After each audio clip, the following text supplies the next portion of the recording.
This video will teach you how to build an asset hierarchy. Assets inside your CMMS are arranged using an asset hierarchy that models how your assets are organized in real life. The asset hierarchy should be an exact match to the physical location of the assets at your facilities. This will help everyone find the assets they need to work on quickly.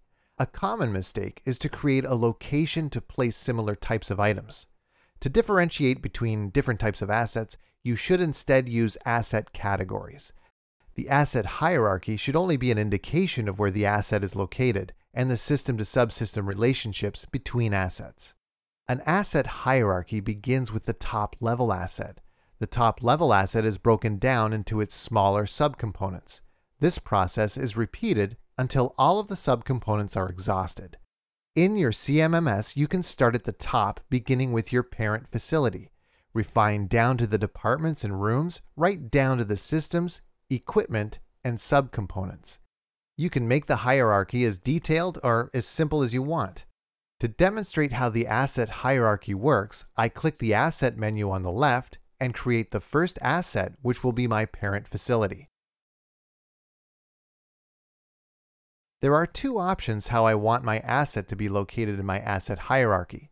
I can make it part of an existing location, or I can make it a top-level facility. Because this is a top-level facility, I will select the latter. When I go back to my Facilities page, I now have one top-level asset there. I'll go ahead and add a new sub or child asset by selecting New, Facility. This one will be in a room in my main top-level facility.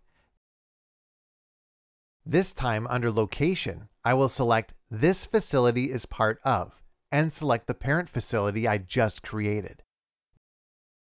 Next, I will add equipment that is located within that room.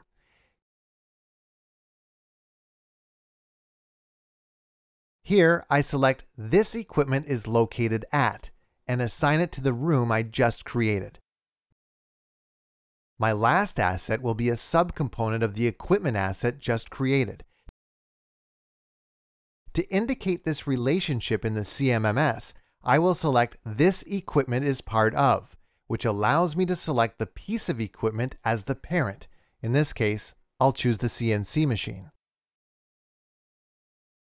Now when I expand the asset list, we can see the hierarchy I just created. We can add tools to our hierarchy in the same manner. The complexity of your asset hierarchy is determined by your needs.